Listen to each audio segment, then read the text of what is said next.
नरेश श्रीवास्तव है। नमस्कार सर। पिछले ही साल मेरी शादी हुई। मेरी पत्नी एक टीचर है। मैंने देखा है कि मैं उसके प्रति अविश्वास से भरा रहता हूँ। चोरी छुपे उसके फ़ोन और अलमारी पर नज़र रखता हूँ। मुझे खुद अपने पर बहुत घिन आती है, पर यह करने से खुद को रोकने में भी असमर्थ रहता हूँ।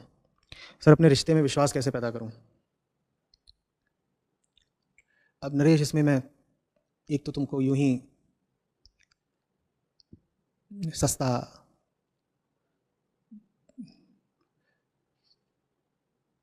चलता फिरता जवाब दे सकता हूँ, जिसको अगर तुम अपने जीवन में आजमाओगे तो कुछ समय के लिए फ़ायदा भी हो जाएगा। पहले यही बता देता हूँ कि वो सस्ता जवाब कैसा होता है। सस्ता जवाब ये होता है कि तुम में और तुम्हारी नवविवाहिता पत्नी में अगर विश्वास की कमी है, तुम्हें उस पर शक वगैरह रहता है, तो एक दूसरे से दिल खोल कर बातें करो, अपनी पुरानी यादें साझा करो, दोनों साथ कहीं घूमने फिरने चले जाओ, एक दूसरे को खूब जताओ कि हम तो तुम्हारे लिए ही हैं जानम। तो जो एक दूसरे को लेकर के संदेह है वो कम हो जाएगा, और हो भी जाएगा।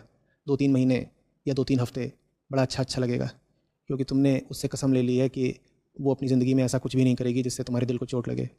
बदले में तुमने भी कसम दे दी है कि हाँ, मैं भी कुछ ऐसा नहीं करूँगा कि बेवफा कहलाऊँ। तो एक तो ये तरीका है, और ये तरीका बहुत लोग आजमाते हैं। बहुत सारे तो मैरिज काउंसलर्स होते हैं, भारत में कम होते हैं, अमेरिका वगैरह में ज़्यादा होते हैं। वहाँ पे अगर जब जाते हैं जोड़े कि हमारी शादी टूट रही है, हमें एक दूसरे पे भरोसा नहीं है और ये सब, तो वहाँ जो बातें बताई जाती हैं उनमें से एक ये भी प्रमुख होती है कि एक दूसरे को ज़्यादा वक्त दीजिए, घूमिए फिरिए, साथ खाइए, बहुत सारी बातें करिए।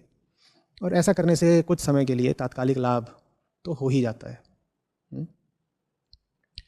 और फिर दोबारा वही कहानी शुरू हो जाती है जो पुरानी थी, क्योंकि जो मूलभूत कारण है संदेह का वो तो मिटा ही नहीं ना। अब वो मूलभूत कारण मैं तय नहीं कर पा रहा हूँ तुमसे कहूँ भी कि ना कहूँ, क्योंकि वो समस्या इतनी गहरी है कि मुझे नहीं मालूम कि तुम उसकी ओर देखना चाहोगे भी या नहीं।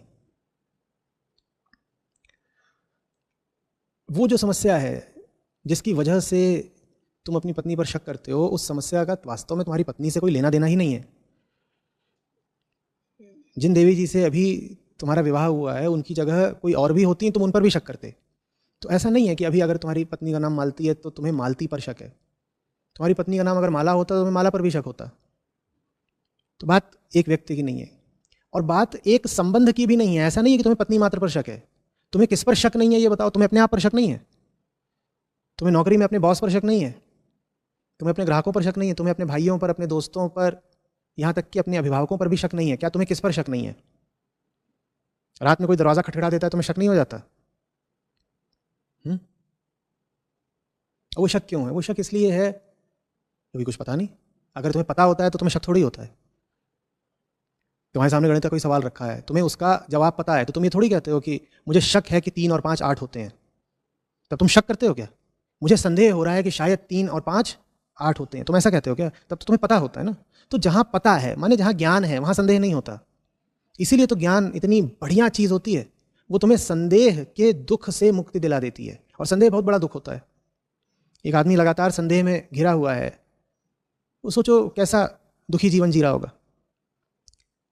हमें ज्ञान नहीं है, ये नहीं कह रहा हूँ कि हमें अपनी पत्नी का ज्ञान नहीं है या हमें दुनिया का ज्ञान नहीं है। बाहर वालों के प्रति तो ज्ञान तुम्हें हो भी कितना सकता है। दुनिया असीम है, असीम ज्ञान कहाँ तुम इकट्ठा करते फिरोगे? सबसे पहले अपना ज्ञान करना होता है। संदेह किस पर हो रहा है उसकी बात नहीं है, संदेह करने वाला कौन है उसकी बात है। जब तुम खुद को नहीं जानते, तुम्हें शायद यही नहीं पता कि तुमने शादी की क्यों है, तो तुम अपनी पत्नी को लेकर के आश्वस्त कैसे रह सकते हो? इसी तरह ज़्यादातर पत्नियां भी अपने पतियों को लेकर आश्वस्त नहीं रहती, क्योंकि उनको पता ही नहीं है कि उनकी ज़िंदगी में ये व्यक्ति कर क्या रहा है। यूं ही चलते फिरते नशे में एक दिन अचानक तुम पाते हो कि कोई तुम्हारी दाईं तरफ या बाईं तरफ चिपक गया है, और तुम्हें बिल्कुल नहीं पता कि क्यों चिपक गया। अधिक से अधिक तुम्हें ये पता है कि सबके चिपकते हैं तो मेरे भी चिपक गया। अब जब तुम कुछ जानते नहीं, समझते नहीं, तो तुम कैसे आश्वस्त रहोगे इस चिपकी हुई चीज़ के प्रति? उसी तरीके से तुम चले जा रहे थे 3 साल के हुए, एक स्कूल तुम्हारे सर पे चिपक गया, एक स्कूल का बस्ता तुम्हारी पीठ पर चिपक गया, कि वर्दी यूनिफॉर्म तुम्हारे शरीर पर चिपक गई, तुम्हें समझ में थोड़ी आया कि तुम्हारे साथ क्यों किया गया। किसी स्कूली बच्चे से पूछो तू स्कूल क्यों जाता है, तुम्हारा मुंह ताकेगा। उसको वाकई नहीं पता वो स्कूल क्यों जाता है। और मैं 3-4 साल के बच्चे की बात नहीं कर रहा, तुम 10-11 साल 15 साल वाले से ही पूछो जो हाई स्कूल आ गया हो कि स्कूल हमें क्यों जाना होता है, तो वो तुम्हें कोई सुंदर गहरा और असली जवाब नहीं दे पाएंगे। कोई बोलेगा वो सब जाते हैं, कोई बोलेगा एजुकेशन इज इंपॉर्टेंट, कोई बोलेगा करियर के लिए, कोई बोलेगा ऐसे नॉलेज होना चाहिए। पर शिक्षा क्या है और हम शिक्षा क्यों पा रहे हैं हमें नहीं पता, जबकि हम अपने जीवन के 20 अमूल्य वर्ष शिक्षा पाने में ही लगा देते हैं, कम से कम 20 साल लगा देते हैं ना। वैसे ही लोग ग्रेजुएशन पोस्ट ग्रेजुएशन कर रहे हों, उनसे भी पूछो जो कर रहे हो क्यों कर रहे हो, उन्हें ना पता हो। पीएचडी स्कॉलर्स को ना पता हो कि ये क्यों लगे हुए हैं पीएचडी करने में, डॉक्टर कहलाएंगे पगले, करे जा रहे हैं, पता नहीं है कि क्यों कर रहे हैं। बस एक चीज चिपक गई है, कुछ दिनों में क्या चिपक जाएगा उनके साथ, नाम के साथ। नाम था झल्ला सिंह, अब कह रहे हैं डॉक्टर झल्ला सिंह। अब वो डॉक्टर चिपक गया है, उन्हें उस डॉक्टर पे भी शक रहेगा, ये क्यों है मेरे साथ, क्यों चिपका हुआ है, और ये आधे चांद जैसा क्यों दिखता है, डी पूरा क्यों नहीं है, शक हो रहा है मुझे इस पे, बाकी आधा कहां छुपा गया या तू। जहां ज्ञान नहीं वहां संदेह, बात खत्म।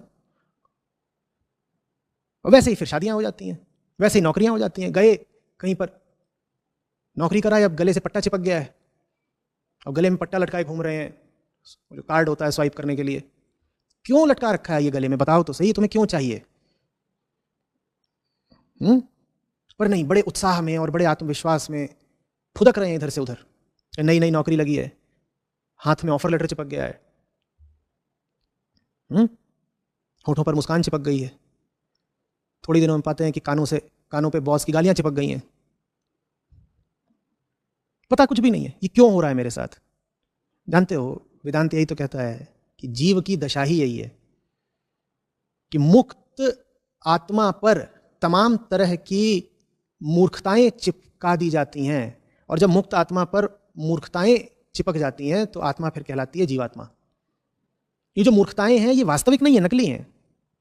आत्मा से तो वास्तव में कुछ चिपक ही नहीं सकता, आत्मा तो असंग है। लेकिन फिर भी ऐसा भ्रम खड़ा हो जाता है जैसे कि बहुत कुछ है जो चिपक गया है और जिसका चिपके रहना आवश्यक है, अनिवार्य है। हम वो जीवात्मा है जिसने अपने ऊपर बहुत कुछ ओढ़ रखा है, पहन रखा है, चिपका रखा है। और जो कुछ चिपका रखा है वो चिपका इसीलिए हुआ है क्योंकि हमें उसका कुछ भी पता नहीं है। जितनी चीज़ों को तुम अपने साथ लेकर के चल रहे हो, अगर तुम्हें उनका पता हो जाए कि वो क्या हैं चीज़ें, तो तुम उनको तत्काल त्याग दोगे। इसका मतलब ये नहीं है कि तुम रिश्ते छोड़ दोगे या नौकरी छोड़ दोगे, इसका मतलब ये है कि फिर तुम सही रिश्ते को जान जाओगे, सही नौकरी में पाए जाओगे। तो अगर तुमको वास्तविक इलाज करना है इस समस्या का जो तुम्हारे और तुम्हारी पत्नी के बीच में है, तो फिर तो एकमात्र रास्ता अध्यात्म ही है। अब ये जवाब हो सकता है तुमको उबाऊ लगे, बोरिंग लगे, तुम कहो ये क्या कर दिया, हम तो कोई क्विक फिक्स विधि चाहते थे कि जल्दी से बता दीजिए। तो क्विक फिक्स विधि के लिए बहुत हैं, चले जाओ यूट्यूब पर ही बहुत हैं, वो तुमको बताएंगे कि अपनी अगली एनिवर्सरी पर किसी 7 स्टार होटल में एक ज़बरदस्त लग्जरी वाला कमरा बुक कर लेना और उसके लिए अभी से ही 1 लाख रुपए जोड़ना शुरू कर दो। या तुम्हारा जन्मदिन आ रहा हो, पत्नी का जन्मदिन आ रहा हो, तो कहीं घूमने निकल जाना, सेशल्स चले जाना, पेरिस चले जाना। पता नहीं कैसे जाओगे, कोरोना फैला हुआ है, पर चले जाना, कोरोना लगेगा तो लगेगा, मौज तो आ जाएगी। ये सब सलाहें तुम्हें खूब मिल जाएंगी। तो एक तो ये तरीका है कि ऐसे कर लो, और नहीं तो अगर तुम मूलभूत समाधान चाहते हो तो वेदांत की तरफ आओ, अध्यात्म की तरफ आओ, जीवन को समझने की कोशिश करो। उसके बाद इस एक छोटी बीमारी से नहीं, जीवन की बहुत सारी और गहरी बीमारियों से मुक्ति पा जाओगे।